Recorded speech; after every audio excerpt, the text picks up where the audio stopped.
నమస్తే, welcome to red TV. So ప్రస్తుతం మనతో పాటు రాధా మనోహర్ గారు ఉన్నారు. ఆయనతో మాట్లాడే ప్రయత్నం చేద్దాం. నమస్తే సార్. తల్లి హరే కృష్ణ. హరే కృష్ణ. ఏం పేర్రా? హారిక. హారిక, ఇప్పుడు దొరికింది మీకు తీరిక, చెప్పు తల్లి. ఓకే సార్, మీ గురించి మేము ప్రత్యేకంగా చెప్పక్కర్లేదు మీడియాకి, కానీ మాకున్న సందేహాలు, ఈ మధ్య వచ్చిన సందేహాలను తీర్చుకోవడానికి మీ దగ్గరకు వచ్చాను. అడగండి, కానీ గుర్తుపెట్టుకోండి, దేశము, ధర్మము, దైవము, ఈ మూడు సమాజ హితానికి పనికొచ్చి మూడు అడగండి ఖచ్చితంగా. అయితే రీసెంట్ గా మనం చూస్తున్నాము, మీరు ఎక్కువగా క్రైస్తవుల మీద అటాక్ చేస్తున్నారు డైరెక్ట్ గా. ఎందుకంటారు? ఎందుకంత పగ? అంటే మనం ఆల్రెడీ అన్ని మతాలని పూజించాలి, అంటే రెస్పెక్ట్ చెయ్యాలి అనేది అయితే మనకు నేర్పిస్తూ ఉంటారు చిన్నప్పటి నుంచి మన హిందూ ధర్మంలో. మనం ఒక్కలమే చేస్తున్నాం, అది బాధ. చెప్పండి, నీకు అర్థమైందా? ఈ వన్ సైడ్ లవ్ వద్దంటున్నా. ఓకే, ఇప్పుడు యాజ్ ఏ హిందూగా అమ్మ నువ్వైనా నేనైనా వాళ్ళైనా మనం ఏ దేవుడైతే ఏంట్లే అంటాం. అంతెందుకు, నువ్వు ఎక్కడ చదివావు? కాకతీయ యూనివర్సిటీ. ఎప్పుడైనా నువ్వు మీ నాన్నగారితో బైక్ మీద వెళ్ళావా? లేదండి. పోనీ అన్నయ్యతో, ఫ్రెండ్స్తో? అన్నతో వెళ్ళాను. అలా వెళ్ళినప్పుడు ఏ మసీదో కనబడింది, చర్చి కనబడింది, అప్పుడు నువ్వు యాజ్ ఏ ఒక అమ్మాయిగా ఎలా అంటావు? ఇలా ఏదో అంటారు అను. సరే, నేను ఎంతవరకు అనలేదు. అమ్మో గ్రేట్ రా, మా అమ్మాయి బంగారు తల్లి. మామూలుగా మన హిందూ ఆడపిల్లలో సహజంగా ఏదైనా కనబడితే అలాగే నేను దూషించను కూడా. ఎందుకు దూషించాలి? అదే చెప్తున్నాను. ఎందుకు దూషించాలి? మొక్కను అలాగని ఎందుకు దూషించాలి? అదే చెప్తున్నాను. ఎందుకు దూషించాలి అంటే మనం అంటున్నారు కదా, ఎందుకు దూషించాలి? ఎందుకు దూషించాలి? ఇప్పుడు మీ నాన్నని పోరంబోకి ఎదవా అన్నప్పుడు నీకు బీపీ వస్తుంది, అప్పుడు నువ్వు రియాక్ట్ అవుతావు. అవ్వకపోతే నువ్వు ఆ నాన్న కూతురు కాదు, అది విషయం కదా. నువ్వు ఇందాక అడిగిన దానికి ఆన్సర్ ఇది అమ్మా. సో మన పిల్లలు అలా ఏదైనా మసీదో చర్చో కనపడితే అని అంటుంటారు. యాక్చువల్గా వాళ్ళని మనం అప్రిషియేట్ చేస్తాం, ఎందుకంటే మసీదు చర్చిలో కూడా దేవుడు ఉన్నాడనేటువంటి విశాల భావం కలిగిన వాళ్ళు మన పిల్లలు. అదే నువ్వు ఓ క్రిస్టియన్ అమ్మాయినో ముస్లిం అమ్మాయినో ఇలా మొక్కుద్దా గుడి దగ్గర? ఈ వన్ సైడ్ లవ్ వద్దంటున్నాను నాన్న. నేనేమంటా అంటే, పోనీ నీకు ఇంగ్లీష్లో తెలుసు కదా, గివ్ రెస్పెక్ట్. మీ ఊరికి మా ఊరు ఎంతో, మా ఊరికి మీ ఊరు అంతే. దీన్నే నేను చెప్పేది ఇంకోలా. ఐ కాల్ యూ అండి టిల్ యూ కాల్ మీ అండి. ఇఫ్ యూ సేరా అది పోరా నాటు రారా. గౌరవిద్దాం. ఇప్పుడు నువ్వు ఇందాకేమన్నావు? నేను అలాగని దూషించను అన్నావు కదా. నేనేమన్నాను? ఎందుకు దూషించాలి? కానీ ఎవరన్నా దూషిస్తే మనం ఏం చేయాలి? రియాక్ట్ అవ్వాలి కదా. మీ నాన్నగారు ఎవరో తెలదో, నోటికి వచ్చింది వాగేసారు ఎవరో మీ నాన్న గురించి, రియాక్ట్ అవ్వాలి నువ్వు. అయితేనే ఆ రక్తం గురించి పుట్టిందని అంటారు. అట్లా. ఓకే అండి. అయితే నాదేంటంటే, ఈ మధ్య క్రిస్టియన్స్ ఎక్కువగా మన ధర్మాలను పాటిస్తున్నట్టయితే కనిపిస్తుంది సోషల్ మీడియాలో. చెట్టుకు దారాలు కట్టడం కానీ, ధ్వజస్తంభాలు పెట్టడం కానీ, ఏది చూసినా ఈవెన్ బతుకమ్మలాగా మొత్తం అన్ని చేస్తున్నారు. అంటే ఫైనల్ గా మనం హిందూ మతంలో కల్పిస్తారంటారా క్రిస్టియానిటీని? యాక్చువల్గా విషయం ఏంటంటే, మీరు ఎప్పుడైనా ఇంకొకరిలాగా ఇమిటేట్ చేశారంటే మీ దగ్గర స్వాభావికంగా మీ సొంత సరుకు లేదని అర్థం. ఒక్కటి అంతే కదా. ఇప్పుడు మీరు నెట్లోకి వెళ్ళి కొట్టండి, ఉగాది క్రైస్తవ సమ్మేళనం. అసలు క్రైస్తవుల్లో కవులు ఉన్నారా? ఉగాది ఉందా? పక్కన పెట్టు. మొన్న భోగి పండగ, ఎక్కడ చర్చిలో పాలు పొంగించడం, చెరుగ్గాడిలో పెళ్ళికి వాడు ఆ పిల్లకి బొట్టెట్టడం, తాళి కట్టడం. పోనీ ఇవన్నీ రాధమనోహర అబద్ధం అన్నావు అనుకో, పక్కన పెట్టు. విపి రెడ్డి అంటే విజయప్రసాద్ రెడ్డి ఆయనే చెప్పాడు, తాళి కట్టించకుండా ఎవరైనా క్రైస్తవులు పెళ్లి చేసుకుంటున్నారా? వాళ్ళు తాళి కట్టే ఉందా దాంట్లో అన్నాడు. వీళ్ళు ఏం చేస్తారంటే, నేను చాలా ఏళ్ల క్రితం చెప్పా, కాపీ పేస్టు, క్రైస్తవం వేస్ట్. ఇలా అంటే ఈ గొర్రెలు రోస్టు. మళ్ళీ మనం గొర్రెలు అంటున్నాం వాళ్ళని. అనుకున్నారు అయితే, కానీ మనం కూడా అనడం ఎందుకు అని. అదే వాళ్ళు కన్సిడర్ చేసుకున్నది. అంటే వాళ్ళ ప్రొఫెషన్. నువ్వెవరు? As a profession. ఒరే మొన్న యాంకర్ వచ్చింది కదరా, ఒక యాంకర్ వచ్చింది కదా మొన్న, యాంకర్ ఒక ఆవిడ అన్నాను. ఇట్లా అవమానమా నీకు? నీ పేరు మర్చిపోయాం మేము. డెఫినెట్గా. అలా సో వాళ్ళు గొర్రెలు, అది తిట్టు కాదుగా. ఇప్పుడు ఎవరన్నా అడుగుదాం, గొర్రెకి ఫోన్ చేద్దాం. వద్దులేండి, మీరు చాలా లైవ్ లో చేసేసారు. సరే, అమ్మా. ఇది క్రైస్తవ వాళ్ళని పక్కన పెడితే శంభాజీ ఈ మధ్య రిలీజ్ అయింది. శంభాజీ మహారాజ్ కి సంబంధించిన రిలీజ్ సినిమా పేరు. మూవీ చూస్తే గూస్ బంప్స్ వస్తున్నాయి. అది ఒక పక్కన పెట్టి, గూస్ బంప్స్ కంటే ఆడపిల్లలు, చిన్న పిల్లలు వెక్కి వెక్కి ఏడుస్తున్నారు విక్కీ కౌశల్ యొక్క విశ్వరూపానికి. నేను ఇప్పుడు వెళ్తున్నాను ఇవాళ 1 గంట తర్వాత, కానీ లోపల అలా అలా ఉంది గుండె, చూడగలనా లేదా అని. ఎగ్జాక్ట్లీ. అయితే దీని గురించి నేనేం అడుగుతున్నానంటే, ఇక్కడ ప్రొపగాండా నడుస్తుంది, సినిమాలను సినిమాల్లాగా చూపెట్టట్లేదు, అంటే చరిత్రని సినిమాల్లో అసలు చూపెట్టట్లేదు అని చెప్పేసి అంటున్నారు. మరి అసలు చరిత్ర ఏంటి? శంభాజీ మహారాజుది కానీ అటు శివాజీది కానీ, ఆయన పక్కన ముస్లిమ్స్ ఉండేవారు కానీ ఇక్కడ చూపెట్టలేదు అని చెప్పేసి అంటున్నారు. దీనికి మీరేమంటారు? అమ్మ గుర్తుపెట్టుకోండి, ఈ దేశానికి ఇస్లాం అనేది వచ్చింది, క్రైస్తవం అనేది వచ్చింది. ఇక్కడ ఎవరు క్రైస్తవులు కాదు, ఇక్కడ ఎవరు ముస్లిమ్స్ కాదు. మొన్న మధ్య ఒక ప్రయాణంలో విమానంలో బ్రదర్ షఫీ అనే ఆయన కలిశారు, మోటివేషన్ స్పీకర్. ఓకే, ఆయన మేము కలిసి ప్రయాణం చేశాం.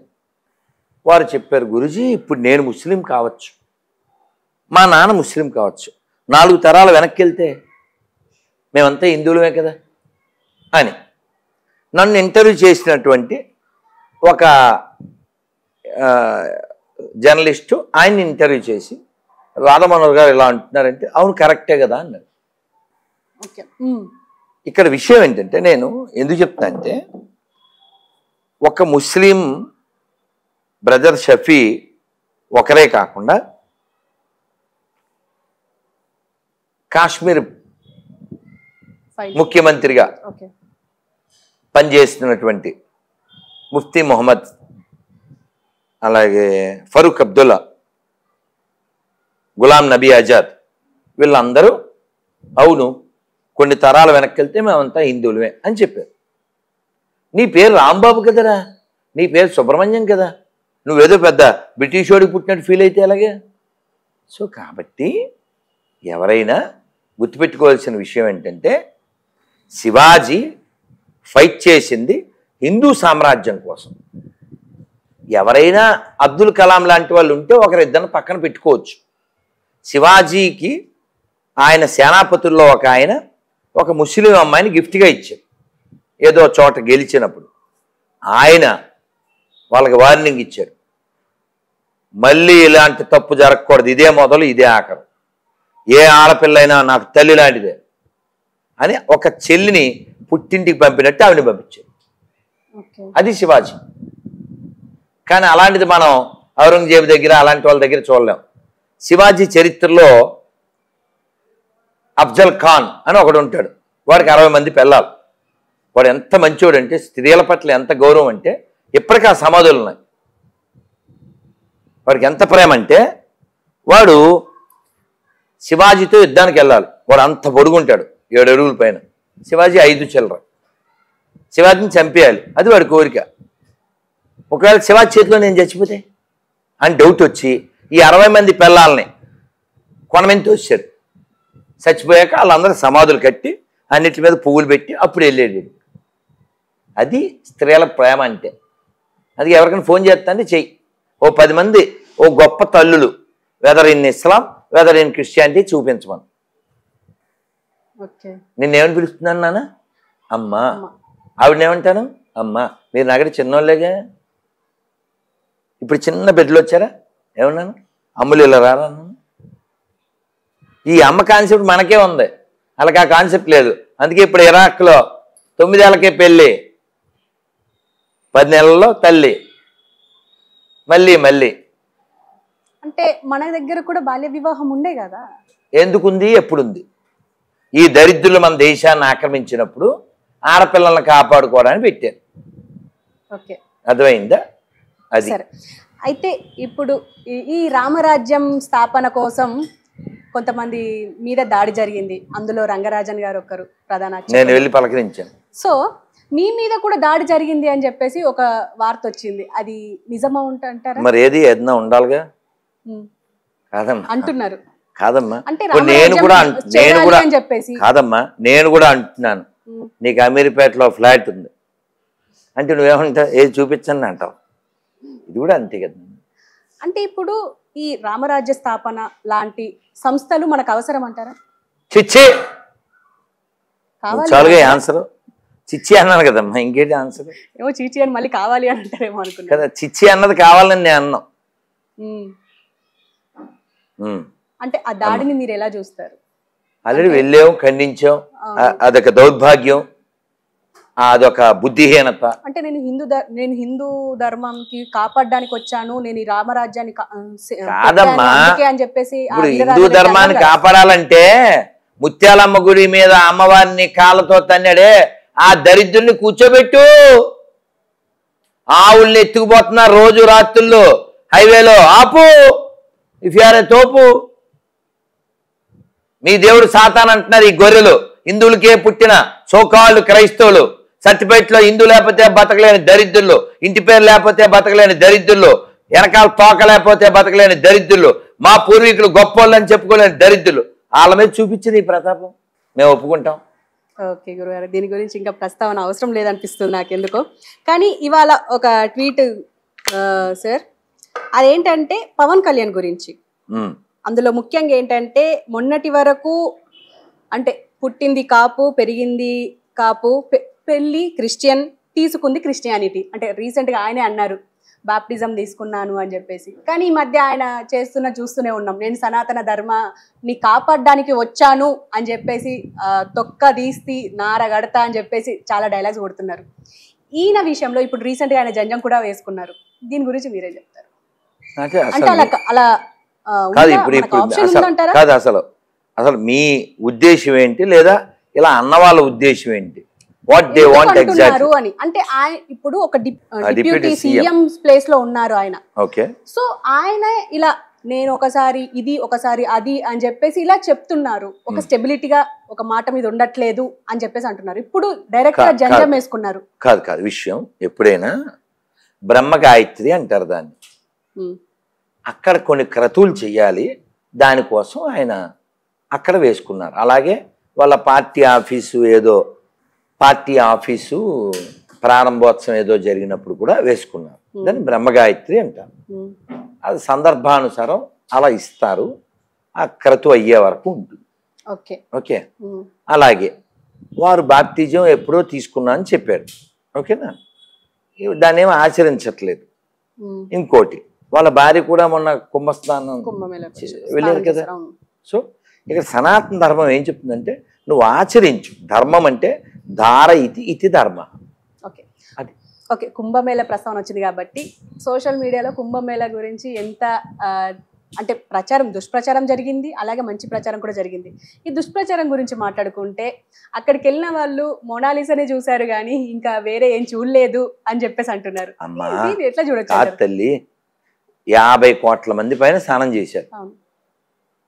సో అందులో 5 లక్షల మందో, పోనీ 20 లక్షల మందో, 50 లక్షల మందో ఆ టాపిక్కి రీచ్ అయ్యి ఉంటారు. కానీ వచ్చిన వాళ్ళందరూ ఎక్కడ స్నానం చేయాలి, ఎలా స్నానం చేయాలి, ఆ క్రౌడ్లో ఎలా వెళ్ళాలి, ఎక్కడ మొలగాలి, ఏ క్రతువు చేయాలి, ఎక్కడ స్టే చేయాలి, ఆ చల్లో ఎక్కడ ఉండాలి, ఇవన్నీ వెతుక్కుంటారు. కానీ ఈ పనికి మాల పోరంబోకులు ఎవడకో అవి మొనాలిసా కనపడింది అంతే.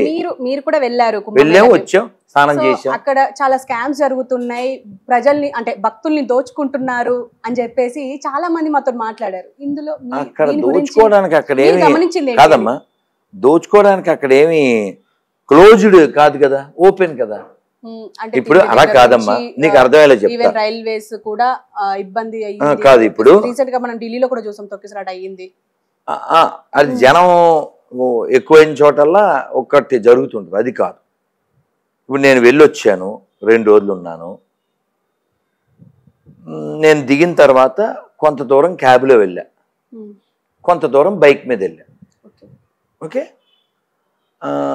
స్థానానికి కూడా నేను అలా బైక్ మీద వెళ్ళాను, రిటర్న్ కూడా నేను బైక్ మీదే వచ్చాను. దాదాపు 20 కిలోమీటర్లు. ఆ బైక్ వాడు వాళ్ళ నాన్న కొంత దూరం ఆటోలో, అదే టింటిన్ అంటారు కదా, చిన్న ఆటో, టుంటున, అదే దాని మీద కొంత దూరం తీసుకొచ్చి తర్వాత వాళ్ళ అబ్బాయి బైక్ మీద ఎక్కించాడు. సో మొత్తానికి నాకు ఒక 20 కిలోమీటర్లకి 2000. ఓకే. సో వచ్చేటప్పుడు ఆ క్యాబ్కి దానికి ఎవరో గురూజీ నేను మాట్లాడతాను అని చెప్పి మాట్లాడారు. సో నేను బైక్కి ఇచ్చాను 500. వాళ్ళు ఆ క్యాబ్ 3 కిలోమీటర్లు తీసుకెళ్ళి ఉంటాడు వాడు, 3,000. సో అక్కడ అమ్మా నేను విమానంలో వెళ్ళాను, సమయం లేదు. సో ఎవరో ఏర్పాటు చేశారు, వెళ్ళాను, వచ్చాను. అయితే వాళ్ళు అక్కడ నేను 1200 ఇస్తాను ఈ 2000 బ్యాచ్కి, నేనే అన్నాడు. ముందు 3000 అన్నాడు. సో మొత్తానికి బేరం ఆడి మరి నేను రావాలి కదా, నిన్న వివేకానంద జయంతి, శివాజీ జయంతి. సో నేను ఇంకో 2 రోజులు ఉండడానికి నాకు అక్కడ వసతి ఉన్నా ఉండలేని పరిస్థితి అనుకోండి. వాళ్ళకి ఇప్పుడు అవకాశం వచ్చింది, అది మీరు ఇవ్వచ్చు, లేదు మీరు వెళ్ళొచ్చు, మేనస్ట్. మరి బోల్డ్ మంది ముసలమ్మలు పిల్లలు చెప్పులు కూడా లేకుండా నడిచే వెళ్తున్నారు. ఎవరెవరికి కుదిరిందో అలా. అది ఇందులో ఇంకా స్కామ్ ఏ ఉందమ్మా కదా. ఇప్పుడు నువ్వు ఇక్కడ ఇంటర్వ్యూ అమ్మ కాదు తల్లి, నువ్వు ఇక్కడ కూర్చోవడం నీకు ఓకే కెమెరా అని అనుకున్నావు, అది ఆవిడ అక్కడ కూర్చున్నావు, వాళ్ళు అక్కడ కూర్చున్నారు, అట్లా. ఓకే. ఇంకో ఫైనల్ క్వశ్చన్, మిమ్మల్ని ఇబ్బంది పెట్టలేదు. రీసెంట్ గా అయోధ్య ప్రధాన అర్చకులు సత్యేంద్ర దాస్ గారు కాలం చేశారు. సో ఆయనని జల సమాధి చేయడం చాలా మంది ఖండించారు సోషల్ మీడియాలో. దాని గురించి మీరేం చెప్తారు? అంటే మేము చాలా మందితో మాట్లాడడం, అది కరెక్టే ఉంది, ఈవెన్ రాముల వారు కూడా అలాగే చేశారు అని చెప్పేసి కూడా చాలా మంది మాట్లాడారు.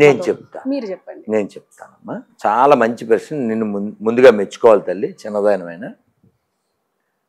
మనకి రఘువర్ దాస్ గారిని చాలా గొప్ప ఆయన ఒక 40 ఏళ్ల క్రితం, ఇంచుమించు 50 ఏళ్ల క్రితం సికింద్రాబాద్లో ఇక్కడ ఏదో మఠంలో ఎక్కడో ఉన్నారు. వారి శరీరం వదిలేసే టైం వారికి కనిపించింది. వారు చెప్పారు శిష్యులతో, ఈ దేహం ఎవరికి ఉపయోగపడలేదు అంటే, వారు మహాత్ములు కదా, తమను తాము తక్కువగా భావిస్తారు. వారు ఒంటి మీద స్పృహ లేకుండా కాళ్ళల్లో రైలు కింద వేసే కంకర్రాళ్ళు, రైలు పట్టాల కంకర్రాళ్ళు గుచ్చుకుంటున్నా కూడా ఏమాత్రం స్పృహ లేకుండా హరే రామ రామ రామ హరే హరే, హరే కృష్ణ కృష్ణ కృష్ణ హరే హరే అనుకుంటూ వెళ్ళిపోయేవారు. ఆ కాళ్ళ రక్తాలు వచ్చేసినా సరే అది స్పృహ లేకుండా. చాలా గొప్ప ఆయన రఘువర్ దాస్ గారు. వారు చెప్పారు, ఈ దేహం ఎవరికో ఉపకారం జరగకపోయింది, దీన్ని కృష్ణానదిలో వేసేయండి. అలా వేసేశారు. ఓ 40-50 ఏళ్ల క్రితం విజయవాడ తీసుకెళ్ళి కృష్ణానదిలో ఆ శరీరాన్ని వేసేశారు. ఇప్పుడు మీరు రాముల వారి టాపిక్ కూడా తెచ్చారు. రాములు వారు చేసింది అవతార సమాప్తి. అదేనా, మనంతటా మనం ప్రవేశించి వెళ్ళిపోవడం అవతార సమాప్తి. ఇక్కడ శరీరం వదిలిన తర్వాత ఈ శరీరాన్ని ఎలా నెక్స్ట్ ఏమిటంటే, కొందరికి ఎక్కువ మందికి నిప్పెట్టేది సాధువులకి సన్యాసులకి వారికి సమాధి కడతారు. మనం ఇక్కడ బృందావనం అంటాం, ఆ సమాధినే బృందావనం అంటాం. మీరు ఎప్పుడన్నా మంత్రాలయం వెళ్తే రాఘవేంద్ర స్వామి బృందావనం అంటాం, అలా సమాధి కడతారు. సో ఇక సంసారులకి నిప్పు పెడతారు. సో ఇది చాలా రేర్. వారు అలా జలచరాలకి ఆహారం కావాలి, ఈ దేహం భగవంతుడు ఇచ్చింది, ఇంకొక జీవికి ఉపయోగపడితే వారి తృప్తి, అలా వారి కోరిక ప్రకారం అలా చేశారు. ఇక నువ్వు ఖండించేదే ఉంటుంది అంతే. ఇంకొక క్వశ్చన్ మర్చిపోయాను మీకు అడగడం.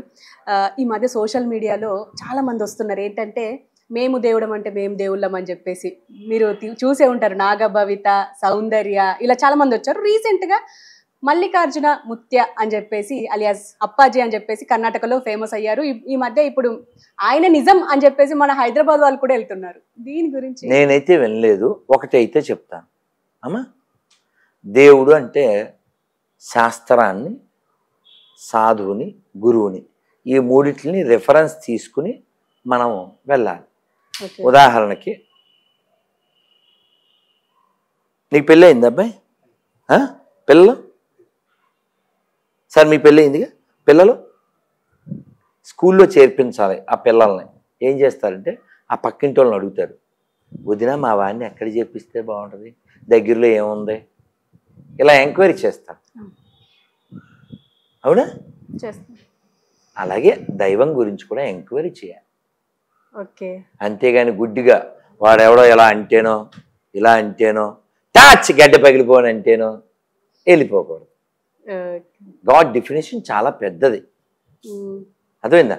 అంటే ఇలాంటి అంటే మనుషులు ఇప్పుడు మాకు అతీత శక్తులు ఉన్నాయి అని చెప్పేసి రావడం, మాకు దైవ శక్తులు ఉన్నాయి అని చెప్పి రావడం, ఇలా అసలు దాన్ని ఏమంటారు? జిమ్మిక్ అంటారు, మ్యాజిక్. గాడ్ అంటే 4 తీసేయాలమ్మా. ఏంటవి? పుట్టడం, చావడం, ముసల్తనం, రోగం. ఇది భవము అంటారు. అన్నమయ్య చెప్తాడు, అన్ని విభవముల అతడితడు, కన్నులు వేవేలు గలఘనుడితడు, అన్ని విభవముల అతడితడు, భవముల నన్నచుయదు పతియితడు, భువనము నిండిన గతితడు, ఆది అంత్యములకు విభుడితడు, శ్రీదేవుడు సరసిజనాభుడితడు, అన్ని విభవముల అతడితడు, శ్రీకాంతాయ కళ్యాణ నిధే నిధయేద్దినాం, శ్రీ వెంకట నివాసాయ శ్రీనివాసాయ మంగళం.